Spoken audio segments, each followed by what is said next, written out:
I'm freaking out a little bit today because I just found out that like the rapture is going to be here in like a week.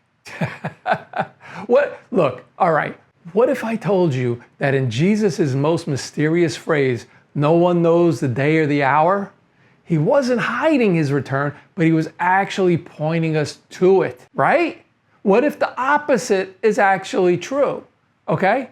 All right, just stick with me. What if that phrase connects to a prophetic pattern tied to a specific event that many think is taking place this September 23rd, around the Feast of Trumpets?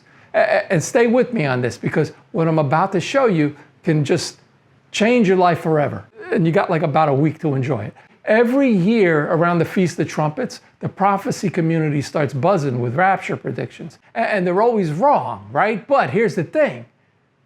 Maybe not this time. Because, look, the convergence of signs and the timelines of certain events is unlike anything we've witnessed since like the last time we got it all wrong.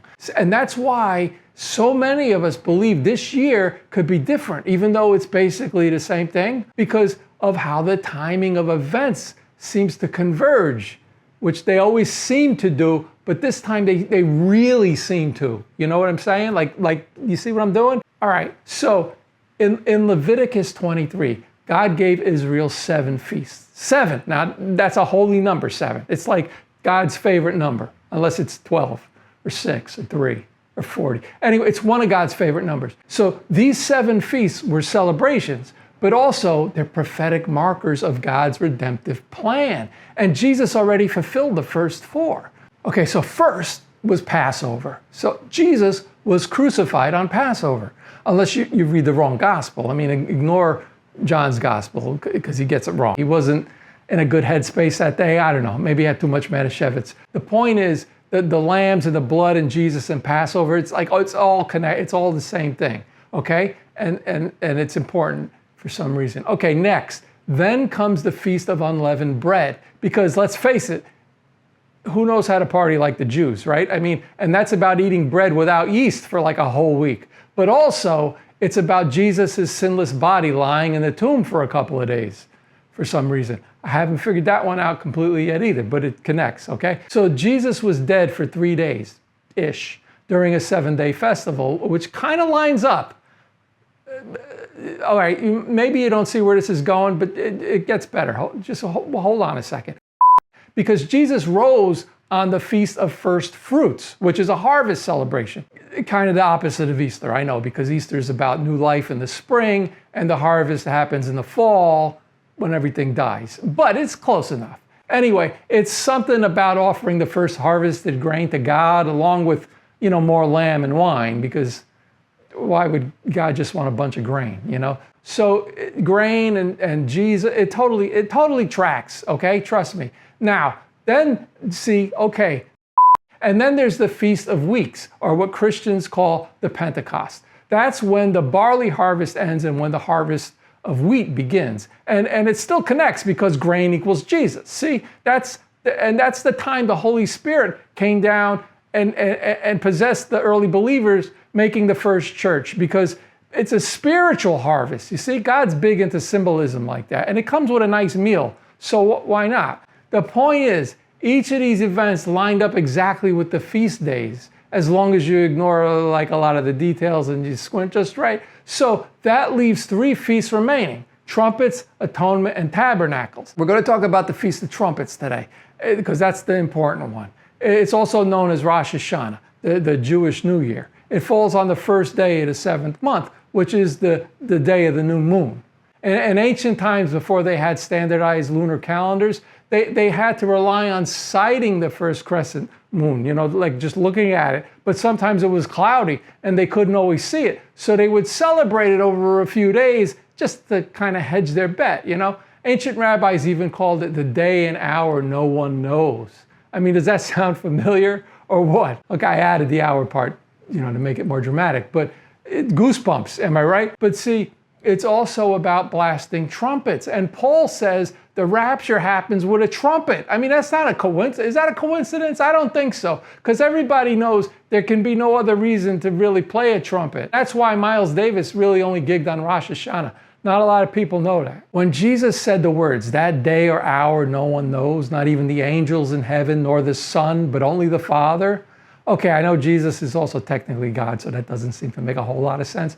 But don't forget, he was on earth at the time, right? He couldn't see through the clouds. See, God's in heaven and he's looking down. He has a clear shot of the moon.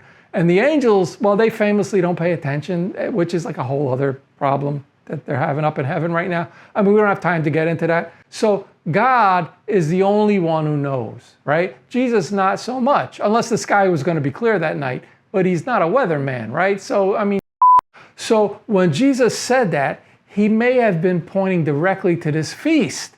And what defines it? Trumpet blasts. I mean,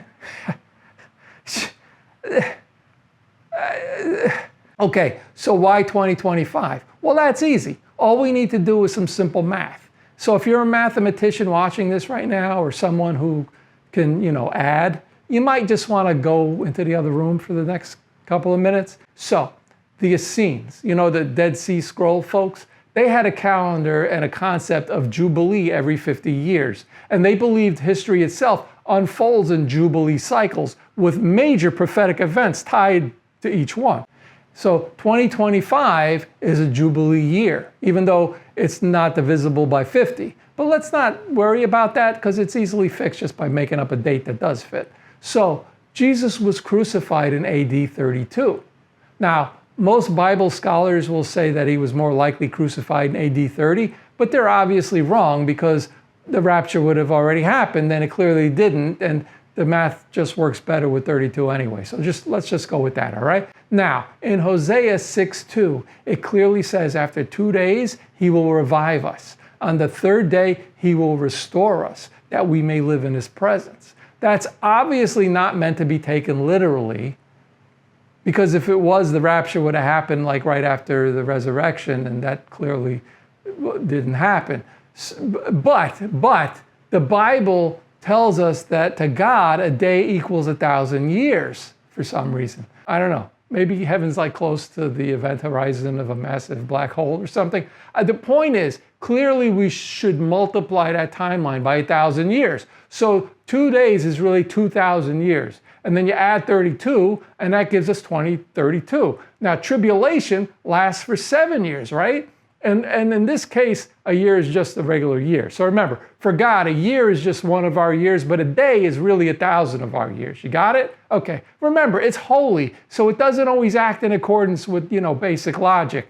Now, if we subtract 7 from 2032, we get 2025. So there you go. I mean, get ready to be raptured in like a week. I can't believe it's like already here. But you don't have to pack anything because you'll be naked. So maybe you might want to do a few push-ups first. But if it doesn't happen, I'll just see you next time and we'll recalculate.